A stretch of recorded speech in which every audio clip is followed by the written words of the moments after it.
नमस्कार भाइयों, आपका स्वागत है हमारी एमपी पुलिस स्पेशल क्लास में, जहां हम आपकी तैयारी को अगले स्तर तक ले जाने वाले हैं। अगर आप भी सपना देख रहे हैं एमपी पुलिस कांस्टेबल या सब इंस्पेक्टर बनने का, तो यह क्लास आपके लिए ही है। तो तैयार हो जाइए हर दिन कुछ नया सीखने के लिए और अपने सपने एमपी पुलिस यूनिफॉर्म पहनने के एक कदम और करीब जाने के लिए। चलिए शुरू करते हैं आज की class. MP police special GK session ने आकाश का रंग नीला होता है क्योंकि सही आंसर है प्रकाश धूल के कारणों द्वारा प्रकीर्णित होता है। प्रकाश धूल के कारणों द्वारा प्रकीर्णित होता है। पृथ्वी के वायुमंडल में मौजूद गैसों के कण सूर्य के प्रकाश को बिखेरते हैं और नीले प्रकाश की तरंगदैर्घ्य छोटी होने के कारण यह लाल प्रकाश की तुलना में अधिक प्रकीर्णित होता है, जिससे यह हर दिशा में फैल जाता है और आकाश नीला दिखाई देता है। अगला प्रश्न है, कथन एक, अशोक ने कलिंग को मौर्य साम्राज्य में जोड़ लिया। कथन दो है, कारण है कलिंग दक्षिण भारत की ओर जाने वाले स्थलीय और समुद्रीय मार्गों को नियंत्रित करता था। तो सही आंसर है ए और बी। ए और आर दोनों सही हैं तथा आर ए की सही व्याख्या करता है।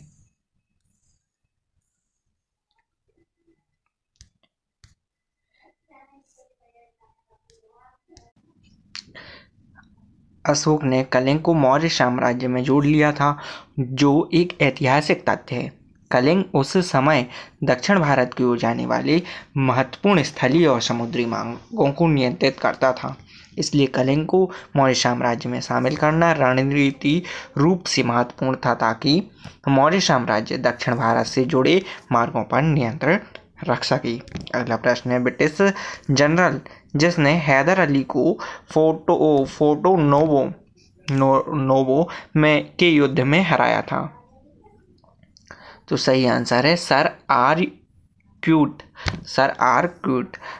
युद्ध और संदर्भ, पोर्टो नोवो का युद्ध 1781 द्वितीय आंग्ल मैसूर का युद्ध का एक हिस्सा था, जिसमें मैसूर के हैदर अली का नाम ब्रिटिश ईस्ट इंडिया कंपनी की सेना से हुआ था।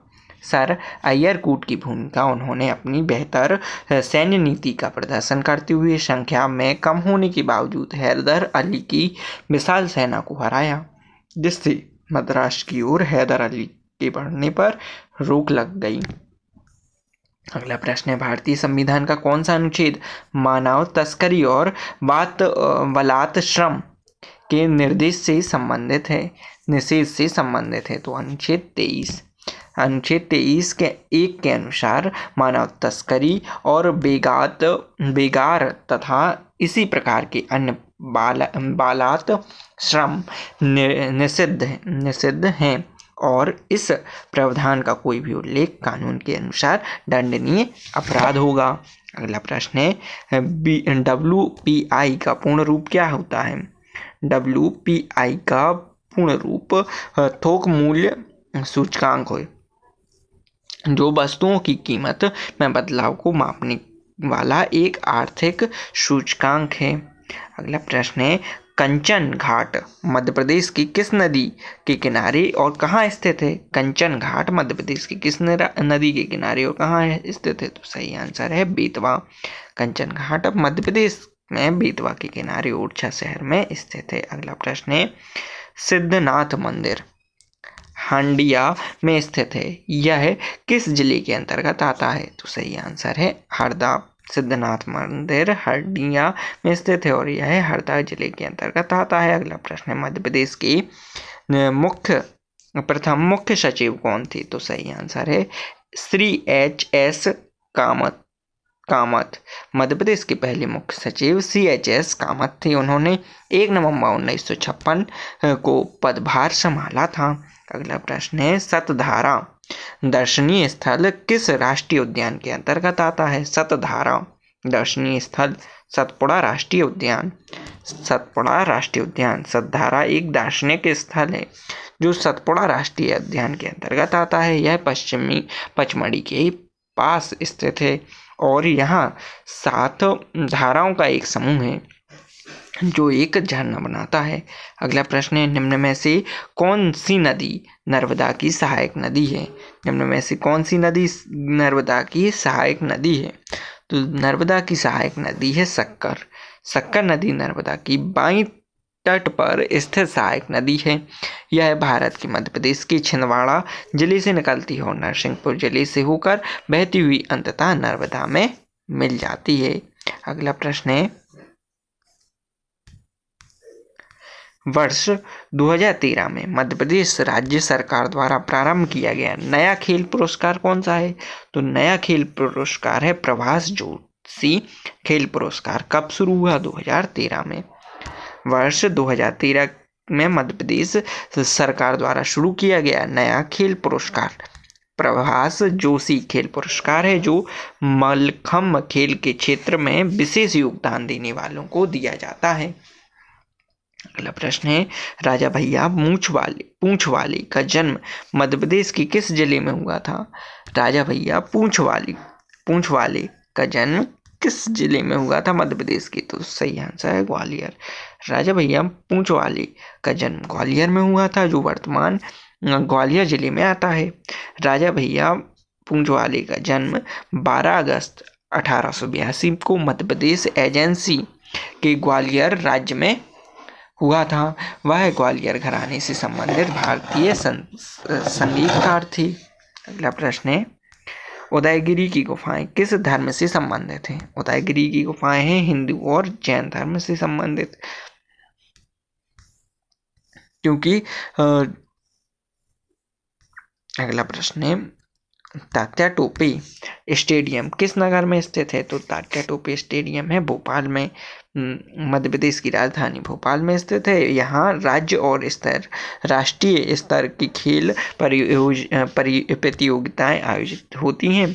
यह भोपाल का मुख्य खेल परिसर है। यहाँ एथलेटिक्स, हॉकी, फुटबॉल, कबड्डी सहित कई अन्य खेलों की प्रतियोगिता आयोजित की जाती हैं। खेल प्रशिक्षण और खिलाड़ियों की सुविधाएं उपलब्ध कराने में भी इसका बड़ा योगदान है। अगला प्रश्न है, पृथ्वी के लिए पलायन वेग का मान कितना है? तो सही आंसर है 11.2 किलोमीटर प्रति सेकंड। 11.2 किलोमीटर प्रति सेकंड। पृथ्वी का लगभग पलायन वेग 11.2 किलोमीटर प्रति सेकंड है, या 11,186 मीटर प्रति सेकंड है। यह वह न्यूनतम गति है जो किसी वस्तु को पृथ्वी के गुरुत्वाकर्षण बल को पार करने और बिना पीछे गिरे बाहरी अंतरिक्ष में यात्रा करने के लिए प्राप्त करनी होती है। अगला प्रश्न है, hydrochloric brake, hydraulic lift, hydraulic press किस सिद्धांत के आधार पर कार्य करते हैं? तो सही आंसर है पास्कल के नियम के आधार पर। पास्कल के नियम के आधार पर हाइड्रोलिक ब्रेक, लिफ्ट और प्रेस सभी पास्कल के नियम के सिद्धांत पर काम करते हैं, जो यह बताता है कि एक सीमित असंपीड़ित तरल पदार्थ पर लगाया गया दाब पूरे तरल पदार्थ में और कंटेनर की दीवारों तक सभी दिशाओं में समान रूप और बिना कम हुए संचारित होता है। अगला प्रश्न है, पेड़ पौधों की शाखाओं, तनों एवं पत्तियों तक जल किस क्रियाओं द्वारा पहुंचाया जाता है? तो सही आंसर है केशकत्व। केशकत्व की मदद से जल जड़ से ऊपर की ओर और पौधे इन नलिकाओं के माध्यम से पहुंचाया जाता है। अगला प्रश्न है, DRDO का मुख्यालय कहाँ है? तो सही आंसर है नई दिल्ली में है। रक्षा अनुसंधान एवं विकास संगठन, DRDO का फुल फॉर्म रक्षा अनुसंधान एवं विकास संगठन, स्थापना हुई थी 1958 में। मुख्यालय है नई दिल्ली। वर्तमान अध्यक्ष हैं doctor Sameer V Kamath. Nodal मंत्रालय है रक्षा मंत्रालय। नोडल मंत्रालय क्या है? रक्षा मंत्रालय। अगला प्रश्न है, इसरो की स्थापना कब हुई थी? इसरो की स्थापना कब हुई थी? तो इसरो की स्थापना हुई थी 15 अगस्त 1969 में भारतीय अंतरिक्ष अनुसंधान संगठन, इसरो का पूरा नाम भारतीय अंतरिक्ष अनुसंधान संगठन, इसरो का फुल फॉर्म भारतीय अंतरिक्ष अनुसंधान संगठन है। स्थापना की थी, संस्थापक थे डॉक्टर विक्रम साराभाई, मुख्यालय है बेंगलुरु में और वर्तमान अध्यक्ष हैं डॉक्टर वी नारायण। अगला प्रश्न है, प्रत्यास्थ ऊतक जो हड्डियों को एक साथ पकड़े रहती हैं उन्हें क्या कहती हैं? तो सही आंसर है स्नायु, लिगामेंट। हड्डियों को एक साथ पकड़े रहने वाले प्रत्यास्थ ऊतक को स्नायु, लिगामेंट कहते हैं। लिगामेंट एक संयोजी ऊतक है जो एक हड्डी को दूसरी हड्डी से जोड़ता है, जिससे जोड़ों को स्थिरता मिलती है और गति संभव होती है। अगला प्रश्न है, जयपुर में हवा महल का निर्माण कैसे हुआ? तो हवा महल का निर्माण है लाल और गुलाबी बलुआ पत्थर से।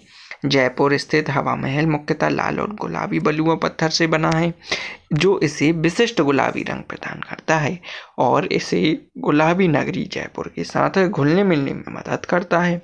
लाल चंदन उस्ताद द्वारा डिजाइन किया गया यह आकर्षण 5 मंजिला महल 1799 में महाराजा सवाई प्रताप सिंह द्वारा बनाया गया था। किसके द्वारा बनाया गया था लाल महल?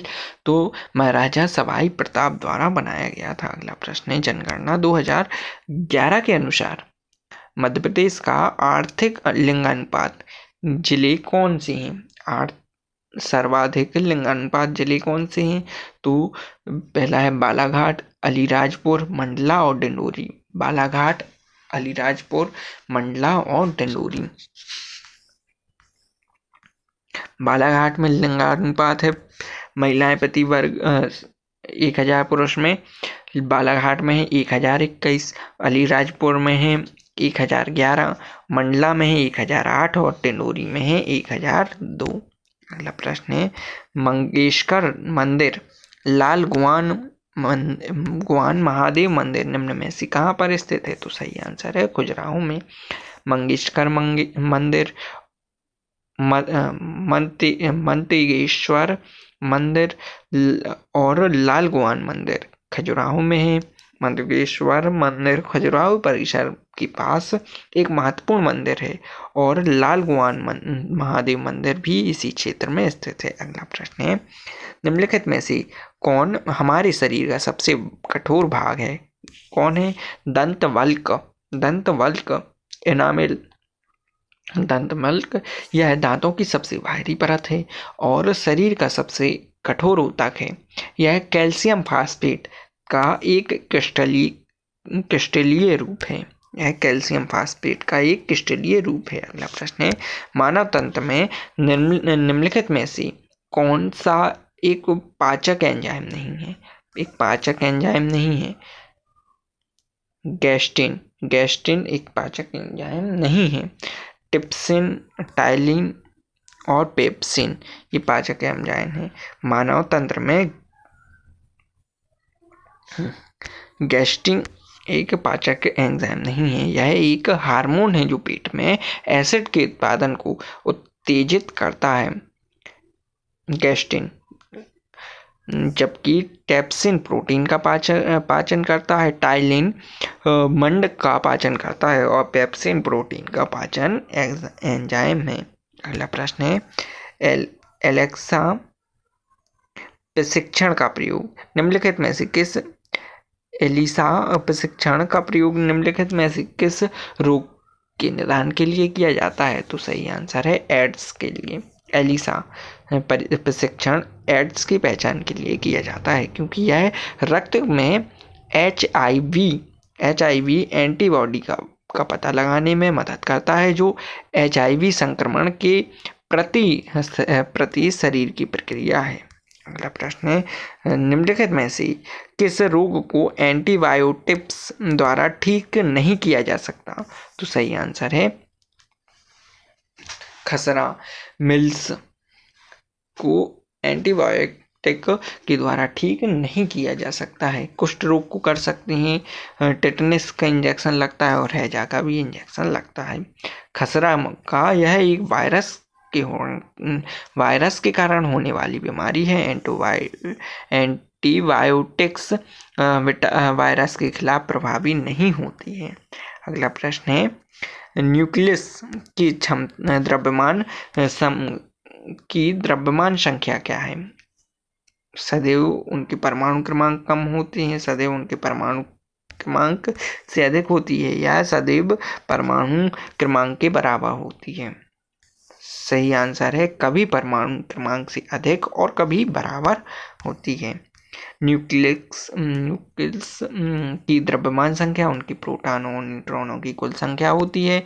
यह कभी कभी परमाणु क्रमांकों प्रोटॉनों की संख्या से अधिक होती है, जैसे सोडियम Na के लिए, जिसकी द्रव्यमान संख्या 23 है और परमाणु संख्या 11 है। लेकिन जब कोई न्यूट्रॉन नहीं होता तो यह परमाणु क्रमांक के बराबर हो जाती है, जैसे हाइड्रोजन के सभी हम समस्थानिक में होता है, जहां परमाणु क्रमांक और द्रव्यमान संख्या दोनों एक होते हैं।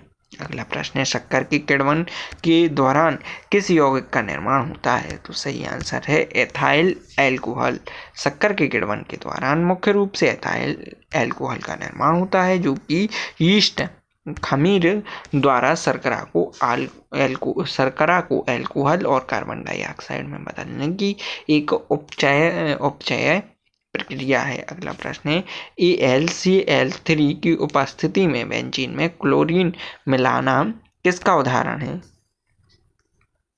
तो सही आंसर है प्रतिस्थापन अभिक्रिया का। AlCl3 निर्जल एल्यूमिनियम क्लोराइड की उपस्थिति में बेंजीन का क्लोरीनीकरण प्रतिस्थापन अभिक्रिया का उदाहरण है। विशेष रूप से एक इलेक्ट्रोफिलिक सुरक्षित प्रतिस्थापन अभिक्रिया, जहां क्लोरीन परमाणु बेंजीन वलय और हाइड्रोजन परमाणुओं को प्रतिस्थापित करता है। अगला प्रश्न है, चीनी को रंग विहीन करने हेतु किस चारकोल का प्रयोग किया जाता है? चीनी को रंग विहीन करने के लिए जंतु चारकोल का प्रयोग किया जाता है। इसे बौना चारकोल भी कहते हैं, और यह खासकर चीनी के रंग को हटाने के लिए उपयोग होता है। अगला प्रश्न है, वेल्डिंग में प्रयोग की जाने वाली गैसें हैं ऑक्सीजन और एसिटिलीन।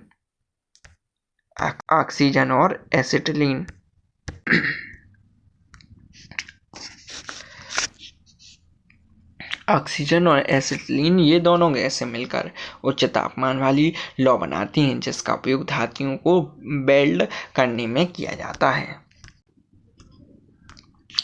वृक्षों से प्राप्त किया गया प्राकृतिक रबड़ किसका बहुलक है? तो सही आंसर है आइसोपीन। प्राकृतिक रबड़ जो पेड़ के लेक्स से प्राप्त एक बहुलक है आइसोपीन यौगिक, जिसे 2 मिथाइन 3 ब्यूटाइन भी कहा जाता है, का बहुलक है, जिससे दूधिया सफेद तरल पदार्थ से प्राकृतिक रबड़ निकाला जाता है, उसे लैक्टेक्स कहते हैं, और इसमें पानी में निलंबित रबड़ के सूक्ष्म कण होते हैं। अगला प्रश्न है, जब हमें ठंड लगती है या हम डरे हुए होते हैं, तब त्वचा की कौन सी मांसपेशियां सिकुड़ जाती हैं, जिससे हमारी त्वचा के रोम खड़े हो जाते हैं? तो सही आंसर है एरेक्टर पीली। त्वचा में मौजूद छोटी छोटी मांसपेशियां जो ठंड लगने या डर लगने पर सिकुड़ कर बालों को सीधा खींचती हैं और रोंगटे खड़ी कर देती हैं, एरेक्टर पीली मांसपेशियां कहलाती हैं। ये छोटी चिकनी मांसपेशियां होती हैं जो प्रत्येक रोमकूप से जुड़ी होती हैं और मस्तिष्क से सहानुभूति तंत्र के माध्यम से आने वाले संकेत जवाब में अनैच्छिक रूप से सिकुड़ती हैं। अगला प्रश्न है, सामान्य व्यक्ति की आंख के लिए दृष्टि की न्यूनतम दूरी डैश है? तो सही आंसर है 25 सेंटीमीटर। 25 सेंटीमीटर एक सामान्य वयस्क मानव आँख के लिए स्पष्ट दृष्टि की न्यूनतम दूरी लगभग 25 सेंटीमीटर या 0.25 मीटर होती है। यह दूरी जिसे आँख का निकट बिंदु भी कहा जाता है। किसी वस्तु के आँख के सबसे निकट होने की यह दूरी होती है जिससे उसे आँख की फोकस तंत्र पर दबाव डाले बिना स्पष्ट और सुस्पष्ट रूप से देखा जा सकता है। अगला प्रश्न है, दो क्रमागत प्राकृतिक संख्याओं का गुणनफल है 110 है। दोनों संख्याओं में सबसे बड़ी संख्या ज्ञात कीजिए। तो सबसे दो क्रमागत संख्याएं, एक है n प्लस वन बराबर 110, n स्क्वायर प्लस n बराबर 110, n square plus n minus 110 बराबर 0, n square plus 11n minus 10n minus 110 बराबर 0, n बराबर 10 और n बराबर -11। धनात्मक मान लेंगे तो सही आंसर आएगा 11।